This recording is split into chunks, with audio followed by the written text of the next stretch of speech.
I remember the whole thing feeling off from the start. Maybe it was just the way the day had unfolded. Little things, small inconveniences stacking up. It wasn't a complicated trip, just a road trip with my parents and Mira, a quick getaway to visit a theme park. We weren't worried about the details. We had a plan, sort of drive up, find a campsite, spend the night, then hit the park first thing in the morning. Simple. At least, it should have been. But the second we arrived in the city, everything started feeling wrong. It wasn't anything specific at first, just an underlying discomfort, a sense that things weren't quite clicking into place. The theme park was right there, but instead of excitement, there was frustration. Every campsite we called was full, every single one. My dad kept scrolling, dialing numbers, asking the same questions, getting the same answers. Fully booked, no space. I could hear it in his voice. He was trying to keep things light, but there was an edge to it. A quiet irritation. It was late, we were tired, and there was nowhere to go. Mira and I didn't say much. We just sat in the back seat, listening to the one-sided conversations, the sound of rejection after rejection. At some point, I remember looking out the window, watching the sky darken, feeling this strange unease creep into my stomach. It didn't make sense. We were just looking for a place to sleep. Nothing unusual about that, but something about the way it was unfolding, the way we were being forced into a last-minute decision, made my skin crawl. Eventually, we had to give up. There were no open campsites within a reasonable distance. The only option left was to camp out in the wild, find some quiet place off the road, and just make do. My dad set the GPS for a nature reserve nearby, somewhere people parked before heading off on hikes. It wasn't an official campsite, but at least we wouldn't be blocking any roads or breaking any rules. The moment we turned onto the gravel path, something in me clenched. The place was empty, save for a single run-down car parked toward the edge of the lot. The forest surrounded us, thick and dark, the lake hidden somewhere beyond the trees. The whole thing felt isolated. I told myself it was fine. We had tents, food, everything we needed. But as we stepped out of the car, that unease I'd been trying to ignore settled deep into my bones. It didn't feel like we were just setting up camp. It felt like we were being pushed into a situation we wouldn't be able to control. Even before we set up, I noticed it. It wasn't like I was looking for something to be wrong, but the second I stepped out of the car, my eyes landed on it, a rusted-out sedan, sitting too far back in the gravel lot, half hidden in the shadows. It was the kind of car that looked abandoned, like it had been sitting there for weeks, maybe months. But somehow, it didn't feel abandoned. The windows were too dark, impossible to see inside. I told myself it was nothing, just a car someone had left behind. Maybe a hiker who never came back for it. Maybe someone who had car trouble and had to walk into town. But I couldn't shake the feeling that it wasn't empty. It was irrational, I knew that.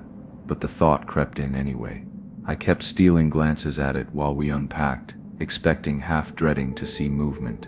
A shadow shifting behind the glass, a door cracking open, nothing. Still, I couldn't stop looking. Mira was busy helping with the tent, and my parents were too focused on getting everything set up before it got too dark. No one else seemed bothered by it, just me. I tried to ignore it, focused on driving stakes into the ground, pulling the fabric tight, making sure our tent wouldn't collapse in the middle of the night. But every time I turned around, there it was, sitting there, watching. At one point, I thought I saw something, a flicker of motion, just on the edge of my vision. I froze, staring hard, waiting for it to happen again, but the car stayed still, just an old forgotten thing, probably. At first, the night was normal, or at least we tried to make it normal. Mira and I settled into our tent, our phones glowing in the dark, the sound of muffled videos filling the space between us. My parents were already in their own tent, their voices low before silence took over. Outside, the forest felt vast, stretching into nothingness, the only sign of civilization being the distant shimmer of the lake under the moonlight. I kept telling myself to shake off the unease. We were fine, just camping. Nothing unusual, but my mind kept drifting back to that car. I hadn't seen anyone go near it, hadn't heard anyone approach, but it was still out there. Then, The noise, a sharp metallic clatter, shattered the silence. A sudden jarring impact, like metal striking gravel. It came from the direction of the car. Instantly, every hair on my body stood on end. I wasn't the only one. Mira tensed beside me, her scrolling stopping mid-motion. We both listened, frozen, waiting. Then, a second sound. A heavy, deliberate slam. The unmistakable thud of a trunk being forced shut. My stomach clenched. I wanted to believe it was nothing. Someone packing up late, maybe a camper leaving after a long day. But that car had been sitting there for hours, untouched. No one had walked up to it. No one had been moving around before this. So why now? And what had made that first sound? Then came the engine, a low rumbling growl that grew into a roar. Tires skidded against the gravel, throwing dust into the night air. The car, the one I had been watching all evening, was gone. Just like that. I lay there, staring at the tent ceiling, my pulse hammering in my ears. I wanted to believe it was nothing, just someone leaving, but something about it felt wrong, like we had just witnessed something we weren't supposed to. I was just starting to calm down. The car was gone, and though the unease still sat heavy in my chest, I kept telling myself it didn't mean anything, just a late-night departure. Just my mind playing tricks on me. I clung to that thought, let it settle over the fear like a thin blanket. It wasn't enough to make me feel safe, but it was enough to make me stop gripping my phone so tightly. Then it happened. A scream, not just a noise, not just a distant sound carried on the wind. This was close. Too close. It ripped through the night, raw and jagged, echoing through the trees. Every muscle in my body locked up. I felt Mira tense beside me, but neither of us moved. We just sat there, breath shallow, staring at nothing. It wasn't just a scream.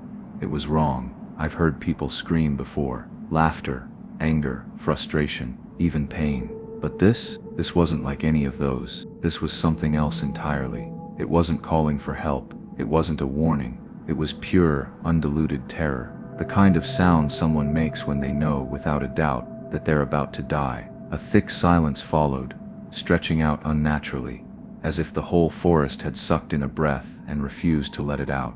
The usual sounds, rustling leaves, distant water lapping against the shore, had disappeared. Even the wind seemed to have stopped moving. I grabbed my phone, fingers fumbling as I texted my mom. No response. I sent another. Still nothing. My heartbeat slammed against my ribs. I hit call, barely registering the sound of the dial tone before she finally picked up. Her voice groggy and confused. She hadn't heard anything. I felt like I was going to be sick. How could she not have heard it? It was so loud, so sharp, that I could still hear it ringing in my head. I gripped the blanket, knuckles white.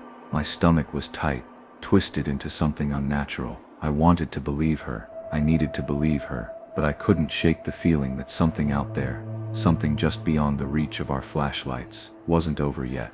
I should have known it wasn't over. That scream had carved itself into the night, and now nothing moved. The air felt heavy, like the world had paused, waiting for something else to happen. I kept listening, straining my ears for any sign that things were normal. A distant voice, the rustle of an animal, even the wind through the trees, anything that would tell me I was imagining the tension pressing in on me. But there was nothing, just silence. Then crunch. A footstep, not a branch snapping under an animal's weight, not the harmless rustle of a shifting tent. This was deliberate, human, slow, measured, close. My breath caught in my throat. Mira stiffened beside me, and I knew she heard it too. We didn't look at each other. We didn't move. We just sat there, frozen, ears locked on that awful sound. Another step, and another. It wasn't someone passing through. It wasn't random. They were walking around us. The steps circled our tent first, crunching lightly over gravel and dirt. Whoever it was wasn't in a hurry. They were slow, careful, listening.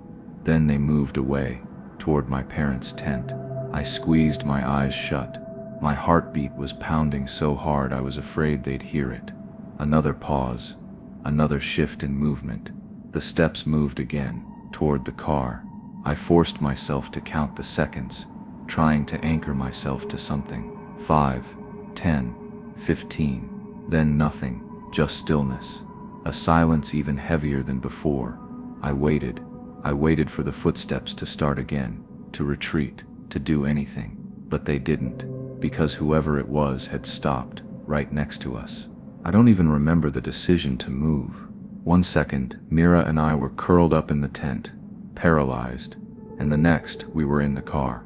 The locked doors made it feel safer, like a thin barrier of metal and glass could actually keep out whatever was out there.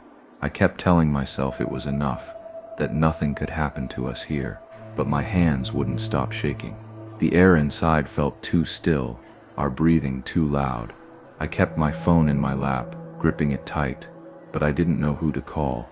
The police? My parents? What would I even say? I didn't know what was happening. I didn't know if anything had happened at all. Maybe it was all in my head. Then something moved, just outside the window. A shift in the dark, subtle but unmistakable. My entire body locked up. Mira must have seen it too, because her breath hitched, barely audible. A shape, tall, just barely distinguishable from the night, standing there. Close enough that if I reached out, I could have touched it through the glass. But it didn't move, didn't knock, didn't speak. It just stood there. I could feel my heartbeat in my throat. I wanted to look away, but I couldn't. The air felt thick, pressing in on me. Time stretched. Then the handle jerked. Once, twice. Not frantic, not aggressive, just testing. A cold, twisting fear rooted me to the seat. My nails dug into my palm, the sharp pain barely cutting through the haze in my head. Then without a word, without a sound, it moved. Not away, not back toward the road, but sideways, slipping into the trees like it had never been there at all. I didn't breathe until I couldn't see it anymore, but even then I knew it was still out there. Minutes passed in suffocating silence. Then sirens. The distant wail started low, barely registering in my frozen state, but it grew louder, closer. Red and blue lights streaked through the trees, flashing against the windshield. A police car tore down the gravel road, tires spitting up dust as it raced past. Not toward us, but in the same direction that rusted sedan had gone. I sat there, still gripping the door handle, still trembling, watching the lights vanish into the night. No one spoke. Mira barely moved beside me. We didn't unlock the doors. Didn't dare. Morning didn't bring relief. It only made everything feel more real. The rising sun painted the lake in soft golds and pinks, as if nothing had happened at all, but I could still feel it lingering in my bones. In the stale air of the car, I told my mom everything, every detail. I expected her to brush it off, to tell me it was my imagination, but she didn't. Instead, she went pale. Then, after a long, uneasy silence, she admitted it. She had heard something. Not the scream, not the trunk slamming, but when the footsteps had stopped outside their tent, she had heard breathing. Slow, heavy, someone standing right there, just inches away. Listening, waiting. She didn't wake my dad because she didn't want to panic him. I should have left it at that. I wanted to leave it at that, but I couldn't. Later, when we were home, I searched the area, just to see, just to understand. I wish I hadn't. A man had been murdered in those woods just weeks before, stabbed to death. A gang dispute, they said. And worse, 2 men had gone missing from that very lake. Never found. I can't stop thinking about it. Who screamed? What was in that trunk? And that person outside our tent? Were they just passing through? Or were they looking for someone? For us? I'll never know. And I don't think I want to. I had been on the road for a few hours, the hum of the tires against the highway blending into the background noise of my thoughts. The trip to Dallas had been a much-needed break, seeing old friends, getting away from the usual routine. But now the long drive back to Mississippi stretched ahead of me, endless and monotonous. I was already settling in for the quiet, mindlessly scrolling through my phone at a red light when a notification popped up. It was Ethan. We hadn't spoken in years. Not for any particular reason. Life just kind of pulled people in different directions.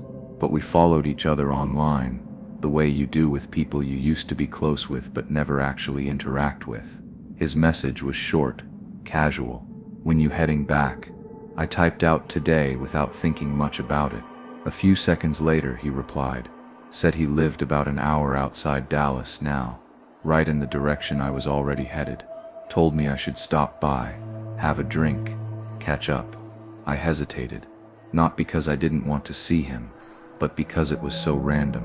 But then again, wasn't that the whole point of road trips? The unexpected stops, the chance encounters. Besides, an hour wasn't much of a detour. A quick visit wouldn't hurt.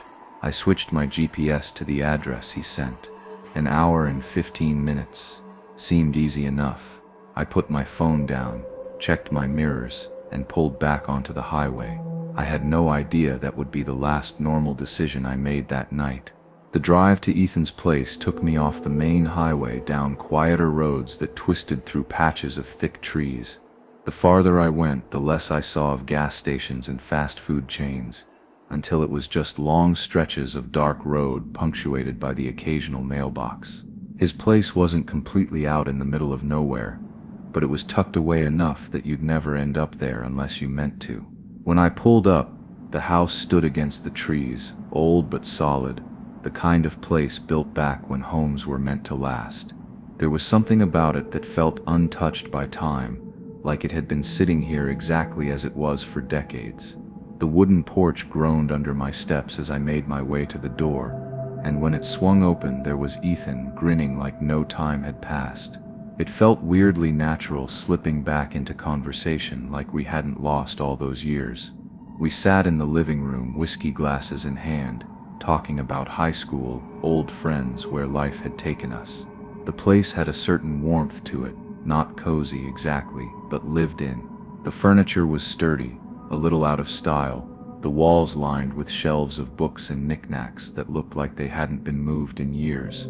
Every time I shifted in my seat, the floor let out a low creak beneath me. One drink became two, two became four. Time blurred, the evening slipping through my fingers. At some point, I realized just how heavy my limbs felt, the warmth of alcohol making the room feel smaller, softer. Driving was out of the question. Ethan stretched, drained the last of his drink, and told me to stay the night. Said he had a spare room down the hall. It made sense at the time. It was the logical choice. So why did it feel like a mistake? By the time I stumbled into the spare room, I wasn't thinking about much beyond sleep. The room had that stale, closed-up feeling, like no one had used it in a while. The air was still, dust hanging in the slivers of moonlight filtering through the blinds. I barely registered my surroundings, just enough to find the bed, heavy-footed and sluggish. I didn't bother with the covers, didn't bother kicking off my shoes, just dropped onto the mattress, let the weight of exhaustion and alcohol pull me under. At some point in the night, something dragged me back up. I blinked awake, my head swimming. My mouth felt like sandpaper. The kind of dry that makes you wish you had a glass of water on the nightstand, but not enough to actually get up and find one. My body felt weighted down, but my mind was hazy, unfocused. The room was steeped in darkness, except for the thin shafts of moonlight sneaking in through the blinds. I shifted, trying to get comfortable again. Then I saw it. Across the room, near the closet door, something hung in the shadows. I squinted against the darkness. At first, I thought it was just a coat, a black trench coat, on a rack, swaying slightly as if disturbed. But the longer I stared, the more something felt off. It wasn't just hanging, it was shaped.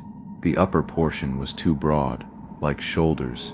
The way it fell wasn't quite right, not loose, not fabric shifting in the breeze, but still, stiff, watching. A chill crept up my spine, but my brain was still trying to rationalize. I was half drunk, half asleep. Maybe my eyes were playing tricks on me. I exhaled, squeezed my eyes shut. It was just a coat, just a shadow. I told myself that, forced my body to stay still, my breathing slow, steady. Sleep pulled me under again, but something in the back of my mind whispered, "You should have kept looking." I don't know how long I was out before waking up again, but this time, it wasn't the kind of half-conscious stirring you get when you roll over in bed. This was different. Something was off. I lay there for a moment, motionless, staring up at the dark ceiling. My heart beat slow but heavy. There was no obvious reason for the unease settling in my chest. No sound, no movement, just an odd tightness, like the air in the room had changed. Maybe it was just the hangover kicking in, maybe the alcohol wearing off. My head still felt thick, my body sluggish. I swallowed against the dryness in my mouth. Water, that's what I needed. Something to pull me out of this haze. I pushed myself upright, slower than I expected. Everything still had that too quiet, too still feeling, like I had woken up in a place I wasn't supposed to be. I tried to shake it off, stepped toward the door, reached for the handle. It didn't budge. I frowned, gave it another twist. Still locked. That woke me up fast. I pressed my palm against the wood, leaned in slightly, listening. Nothing. No footsteps outside. No shifting of floorboards. Nothing at all. The house had been creaky earlier, but now it felt unnaturally silent. I ran through the possibilities. Maybe I locked it myself? No. I'd barely made it to the bed before passing out. Maybe it was stuck? But no, it wasn't jammed. It was locked, from the outside. The realization sent a cold ripple down my back. Then, a sound. A soft, small click. Not loud, not sudden, just quiet, intentional. I didn't move, didn't breathe. I just stood there, fingers still curled around the handle, my body tensed waiting. Had I imagined it? I tried the handle again. This time, it turned easily. The door swung open. The hallway stretched out in front of me, empty, still bathed in that eerie pre-dawn dimness. Nothing looked out of place. No shadows moving where they shouldn't be. And yet every hair on my body was standing on end. I don't remember falling back asleep. One moment, I was standing in the open doorway, staring into the dark hall. The next, I was waking up again. This time, the room wasn't completely dark. A dull, gray light bled through the blinds, the kind of pale, early dawn that barely touched the edges of the room. My head was still thick with sleep, my limbs sluggish. For a moment, everything felt almost normal. Then I rolled over. My eyes flicked toward the closet, and I froze. The coat was gone. A bolt of cold shock shot through me, cutting through the fog in my brain. I sat up too fast, and my vision tilted. My head pounding from the leftover alcohol. I squeezed my eyes shut for half a second, trying to steady myself, then forced them open again. The closet door stood exactly where it had before. Plain, closed, empty. I scanned the floor, the corners, the shadows creeping along the baseboards. Nothing. I licked my lips, my throat dry. Had I imagined it? Maybe it had never been there to begin with. Maybe my drunk, half-asleep brain had turned a shadow into something it wasn't. But I knew that wasn't true. I had seen it, hanging there, still, waiting. And if it had been there before, where the hell was it now? I left the room feeling unsteady, like my body hadn't fully caught up with my brain yet. The air in the hallway felt colder than before, or maybe I was just noticing it now. Every step I took sent a small creak through the house, each one making my stomach tighten further. I didn't think. I just moved, straight to Ethan's room. His door was half closed, and I hesitated for a second before pushing it open. He was asleep, sprawled on his side, breathing deep and slow, completely unaware. I didn't care. I stepped forward and shook his shoulder. Hard. He groaned, grumbling something I couldn't understand before blinking up at me, confused. I started talking before he could even sit up. The coat, the door, the lock, the fact that something wasn't right. The words tumbled out fast, and the more I spoke, the more ridiculous it all sounded, like I was unraveling my own story as I told it. Ethan rubbed his face, sighing. He looked at me like I was overreacting, like he was waiting for the punchline to some joke he wasn't in on. And then he said it. He didn't own a trench coat, didn't even have a coat rack in that room. I just stared at him, waiting for him to crack a smile, say he was messing with me, something. He didn't. We searched the house after that. Every room, every closet, every window. Nothing. No forced entry, no weird coats hanging anywhere. No explanation, just that awful gnawing feeling in my gut. like I had just woken up from something I wasn't supposed to see. I didn't even finish my coffee, didn't linger, didn't make small talk. The moment the sun was fully up, I grabbed my things and left. Ethan looked at me like I was overreacting. Maybe I was. Maybe I wasn't. I told him I'd text when I got home. I haven't. The whole drive back, my mind wouldn't shut up. It kept circling back, replaying everything in pieces. The coat, the way it was just there. The door locking when I hadn't locked it. The way it unlocked, not loudly, not forcefully, just a quiet little click, like someone had been standing right there, listening. I tried to reason through it. Maybe Ethan was messing with me. But if he was, why not own up to it? He had nothing to lose by laughing it off, calling me an idiot, saying I was too drunk to remember. But he didn't. He just seemed confused. Or maybe I'd been so hammered that my brain filled in the gaps with things that weren't really there. But then, the door. A drunk brain can imagine a shadow looking like a person, but it can't imagine a locked door. It can't imagine turning the handle, feeling it resist, and then that sound. I keep telling myself there's a logical explanation, that if I just think about it long enough, I'll figure it out, but then I wonder if I even want to. I can still feel that irritation sitting heavy in my chest, even now. It wasn't like I wanted to stay long in the first place. Just a quick, casual hangout. That was the plan. But Brielle had her own ideas. She always did. Maybe she thought she was helping, smoothing things over. But I never asked for that. I didn't want things fixed. Some things weren't worth fixing. All she did was make everything worse, and I could feel it from the moment they walked in. The mood shifted, just slightly. Just enough that it felt like the air had thickened. Everyone else seemed fine, like they were in on something I wasn't. I tried to shake it off, pretend it didn't matter, but the feeling clung to me. I wasn't supposed to be here. This wasn't my night.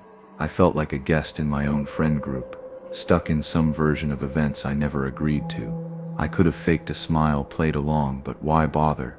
The more I sat there, the more restless I became, the more I needed out. So I left. I didn't even say goodbye, just got up, walked out. No big dramatic exit, no confrontation, just me slipping through the back gate like I was never there.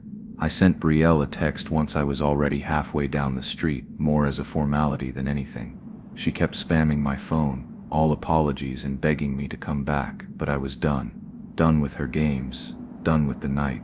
I just wanted to go home. At first it was just another car. Just headlights casting long shadows on the pavement. Just the quiet hum of an engine rolling closer. Nothing strange. I barely even glanced at it. Why would I? People drive by all the time, but then it slowed down. Not just a little, not like someone looking for a house number or making a turn. This was deliberate. The window rolled down with that hollow mechanical whir, and the guy inside leaned toward me, his voice easy, casual, friendly, even, asking if I was okay walking alone, if I needed a ride. For a second, just a second, I almost responded, almost let my guard drop. He didn't look threatening. He had that practiced concern in his tone, the kind that makes you feel stupid for being suspicious. Then I saw the passenger seat. Someone was there, sitting perfectly still, shoulders hunched, face turned just enough to stay in the shadows, too still, not relaxed, not distracted, just waiting. It was the kind of stillness that sent a cold pulse through my chest, the kind that didn't belong. I shook my head, forced my legs to keep moving, didn't look at them again, just stared straight ahead. My fingers tightened around my phone, but I didn't run. Running would mean I was scared, and I didn't want to look scared. The car didn't pull away immediately. It sat there, idling, the engine's low murmur dragging out the silence. I could feel them watching me, waiting for something, waiting for me to change my mind. By then, I had already pushed the first car out of my mind. Just some creep, nothing more. I wasn't scared, I was annoyed. Annoyed at the night, annoyed at Brielle, annoyed at the way my own thoughts wouldn't settle. My phone screen glowed in my hand as I tapped out another message. still venting, still replaying everything in my head. I wasn't paying attention, not to the road, not to the houses, not to anything but my own frustration. That's why I almost missed it. The car, just sitting there at the corner, lights off. It blended in at first, just another parked car, nothing to notice, but something about it snagged in my mind, something I couldn't place at first. Then the headlights flashed on, not in that quick burst of motion when someone starts their car, but slow, deliberate. The kind of way that tells you they were already there, already watching. I felt it before I fully processed it, that low, twisting sense of something being wrong, a tightening in my stomach, my breath caught somewhere in my ribs. My body knew before my brain did. I didn't look at the driver, didn't want to. I just kept moving, eyes straight ahead, forcing my steps to stay even, casual. The corner was coming up. I turned fast, faster than I probably should have. And that's when I heard it. Not an engine, footsteps. I tried to tell myself it was nothing. Just my nerves messing with me. Just the lingering unease from the car that had been sitting there, headlights flicking on at just the wrong moment. But then I heard it again. Footsteps. I wasn't sure at first. The sound blended in with my own, the rhythmic crunch of sneakers against pavement, the faint scuff of movement in the quiet night. But every time I slowed down, they slowed too. Every time I picked up my pace, they matched. Not perfectly, but close enough. Close enough to make my skin prickle. I glanced back. He was there, hood up, hands buried deep in his sweatshirt pocket, head tilted slightly downward. Not in a distracted way. Not like he was lost in thought. It was too deliberate, too controlled. Like he was walking with purpose. Like he was walking after me. I swallowed down the spike of fear and forced myself to be rational. It was just some guy. Just another late-night walker heading home. I was being paranoid, but I tested it. Took a turn I wouldn't normally take, onto a street that didn't lead anywhere useful. A little detour, just to be sure. He followed, not running, not closing the distance, just there, holding that same steady pace, that same unnatural patience, like he had all the time in the world. I had almost convinced myself I was overreacting. Almost. People walk at night. People take the same routes. Maybe he was just some guy heading home, some guy with a weird sense of timing. Maybe I was still wound up from earlier, still letting the night get to me. And then he spoke.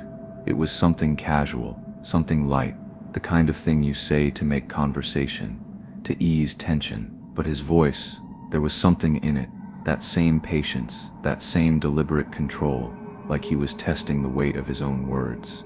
And then he said it, not just a random comment, not just small talk. He mentioned a place, near my house, a landmark close enough that he wasn't guessing. He knew. My brain just stopped. For a second, I couldn't even react, couldn't process it fast enough. The words were still hanging in the air, but my mind was scrambling, trying to find any logical reason, any explanation that wasn't the obvious one. Maybe I misheard. Maybe it was a coincidence. Maybe no. I knew. Deep down, I knew. This wasn't just some guy walking home. This wasn't random. And suddenly, the air felt thinner. The street darker. The space between us so much smaller than it had been just seconds before. I didn't think. I just ran. And the worst part? So did he. No hesitation. No pause. Like he had been waiting for it. Like the moment I broke, the moment I made my move, he knew exactly what to do. His footsteps hit the pavement harder. Faster. He wasn't walking anymore. He was closing the distance. I ran harder. I wasn't ready for this. I wasn't an athlete, wasn't someone who prepared for moments like this. My body was moving on instinct, and all I could think was, don't fall, don't trip, don't let him catch you. I could hear him behind me, so close, too close, and then I screamed. I don't even know what I said, if it was words at all or just raw, panicked sound, but it was loud, loud enough to cut through the night, loud enough to wake people up. Porch lights flicked on. A door creaked open somewhere. A voice, someone calling out, asking what was happening. That was what did it. He stopped, just like that. like a switch had flipped, like he had never been there at all. He just turned and disappeared into the dark, swallowed by the night, leaving nothing behind but the sound of my own ragged breathing. I stood there, shaking, barely able to breathe, my hands gripping my phone like it was the only solid thing in the world. Everett was on his way. Of all people, Everett, the person I had spent the whole night avoiding, and now he was the only person I wanted to see. I really thought it was over. I even laughed about it a little, like an idiot, convinced myself that I had panicked too much, that maybe he was just some random creep who saw an opportunity and took it. But now it was done, gone, nothing but a bad memory. I'd shake off in a few days. But then footsteps, not inside, outside, slow, deliberate, circling the house. Everett and I both froze at the same time. Neither of us said anything, but I knew we had both heard it, both realizing, all at once, that this wasn't just the wind, wasn't some animal rustling through the yard. And then the gate, that awful sound. Rusted metal dragging against the ground as it was pushed open. I tried to tell myself maybe it was my mom. Maybe she got home early. Maybe she forgot her keys and was coming in through the backyard. Maybe. But then the voice, right below the window, low, almost laughing. I see you up there. I don't even remember backing away, just the feeling of my chest locking up, my stomach bottoming out. He had followed me home. He had been outside waiting. I don't even remember falling asleep that night. I must have, obviously, but it's not like one of those nights where you remember rolling over, pulling the blanket up, feeling your eyes get heavy. It was just gone, like I blinked, and suddenly I wasn't asleep anymore, except I hadn't woken up on my own. Evan was shaking me, not nudging, not poking, not whispering some dumb joke to get me to laugh. His hands were gripping my arm, fingers digging in like he thought I'd disappear if you let go. It wasn't playful, it wasn't normal. My brain felt slow, like it was still stuck halfway between dreaming and being awake, but even through that haze I knew something was wrong. He wasn't saying anything. That was the first thing that really hit me. No whispered explanations, no complaints, no urgent wake up, just silence, except for his breathing. Shallow, too fast, like he was waiting for something, or for me to hear something. And then I did. At first I thought I imagined it, a sound so quiet that it barely registered. A voice, not right next to me, not inside our room, but somewhere deeper in the house. A softness to it, the way it slipped through the cracks, carried up the stairwell, familiar. But off. It wasn't yelling. It wasn't panicked. It wasn't calling for help. Just saying our names, waiting. At first I almost laughed. I was 6. I wasn't thinking about anything bad, anything weird, just that Evan was being Evan, dramatic, bossy, making a big deal out of nothing. That's what big brothers do. I probably whispered something stupid like, "What's wrong with you?" But he didn't answer. He just kept holding on to me, fingers tight, eyes locked on the door. I sighed, still half asleep, and listened again. It was Mom, or at least it sounded like Mom. Close enough that I didn't even think to question it. Just a soft, careful calling of our names. Evan, Charlie, like she was trying not to wake Dad. That made sense. She hated when we were up past bedtime. I started to sit up, already picturing her waiting at the bottom of the stairs, arms crossed, ready to scold us. But Evan wouldn't let me. His grip tightened, yanking me back down before I could stand. I tried pulling away, but he just kept shaking his head, his whole body rigid. And that's when something in my stomach twisted. Evan wasn't a scaredy cat. If anything, he was always the one daring me to do things. Sneak extra cookies, stay up late, hide behind the couch to jump scare Dad. But now, he wouldn't even look at me, just kept staring at the door like he was waiting for it to open on its own. I listened again, really listened, not just to the voice, but to the way it was saying our names. Too patient, too slow, like it was waiting for us to answer. I yanked my arm free from Evan's grip. I still wasn't scared. Not really, more annoyed than anything. He was always like this, always trying to be in charge, always acting like he knew better. It got old fast. So I got up, not because I wanted to, not because I was actually worried, just to prove him wrong. The hallway was the same as it always was at night. Dark, but not pitch black. Enough light seeped under the bathroom door to make out the shapes of everything. The guest room door, the railing, the floorboards that creaked if you stepped in the wrong spot. Nothing weird, nothing out of place, except for the voice. The bathroom was empty. I could see just enough inside to know that. No movement, no shadow shifting under the crack of the door. The guest room, nothing. But the stairwell door, the one leading down, was shut tight, like it always was, and that's where the voice was coming from. It said my name again, Charlie, not in a rush, not desperate, not like Mom when she was irritated, calling from the kitchen because I hadn't answered her the first 5 times. Just waiting. I stood there, staring at the door, suddenly feeling the weight of Evan behind me. He hadn't moved from the bed, but I could feel him watching me, feel his breath hitching in the silence. I don't know why I didn't open the door right then. Maybe because I realized finally that something was off, that the voice, Mom's voice, wasn't saying anything else, not asking where we were, not telling us to come down, just saying our names. I don't know what I expected. Maybe Mom standing at the bottom of the stairs, arms crossed, already preparing whatever lecture she had ready for catching us awake. Maybe a sigh, a frustrated, go back to bed. Something normal, something familiar. I didn't think twice when I reached for the doorknob. The lock clicked softly, and I eased the door open, slow enough to keep it from creaking. Evan's breathing sharpened behind me, but he didn't say anything, didn't tell me to stop. Maybe because he knew I wouldn't listen. The stairwell was dark, no hallway light spilling in from below, no glow from the kitchen, just a stretch of shadow leading down. No one was there. I squinted, letting my eyes adjust, straining to make out anything past the railing, past the last few steps. The air felt heavy, thick, like the moment before a storm. Then I saw her, a shape, a person, a woman, standing completely still at the bottom of the stairs. She wasn't shifting her weight, wasn't stepping forward or tilting her head the way Mom would when she was trying to see us through the dark. She just stood there, waiting. Every part of me tensed. Something felt wrong, instantly wrong. It wasn't the way she looked. I couldn't even make out her face. It was the way she stood, motionless, expectant, and then she spoke.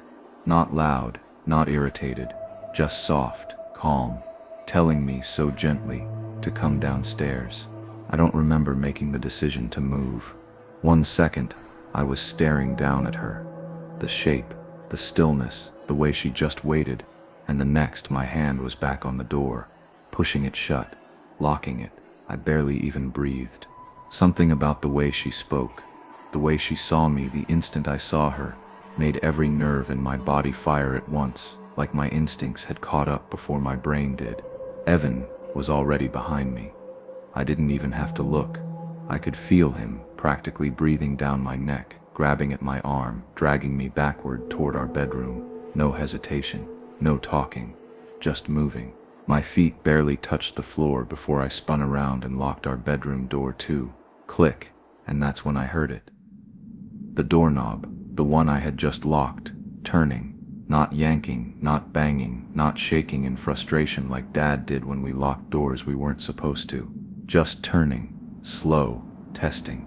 I pressed my back against the door, squeezing my eyes shut, like somehow not seeing would make it stop. It did. It did. Eventually, I don't know how long we stood there just listening, waiting for the next sound, but nothing came. We didn't plan it. We didn't even think. 1 second, everything was dead silent, and the next we were screaming, both of us. Not just yelling, panicking, stomping on the floor, throwing our weight against it, doing anything we could to make noise to wake them up. We didn't care about the rules anymore. Didn't care if Dad lost his mind over us being awake. Nothing mattered except getting them here. It worked. Within seconds, we heard it. Footsteps pounding up the stairs, heavy enough to shake the floorboards. Dad. Then the banging on the door. Open this door. Now. his voice sharp, pissed. We froze. Just for a second.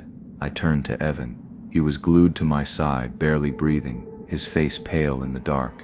I checked the stairwell door one last time, still locked, then turned back and unlocked our bedroom door.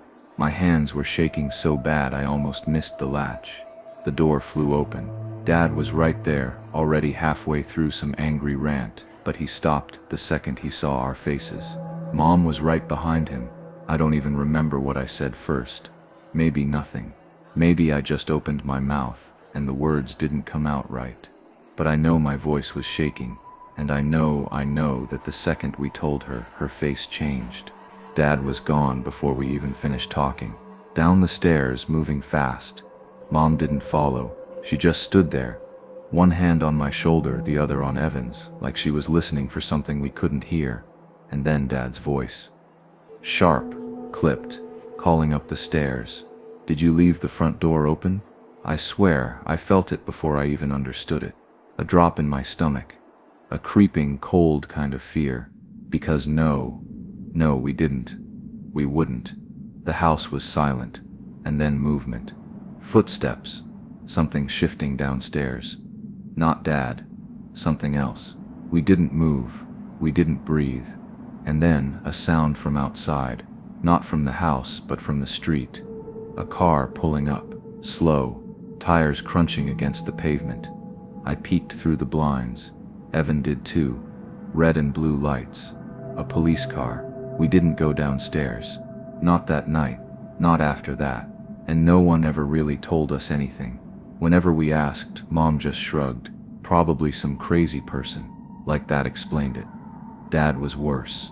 You did the right thing by not going downstairs. Like that was supposed to be enough. But it wasn't. Because that never explained. Never even came close to explaining how she knew our names.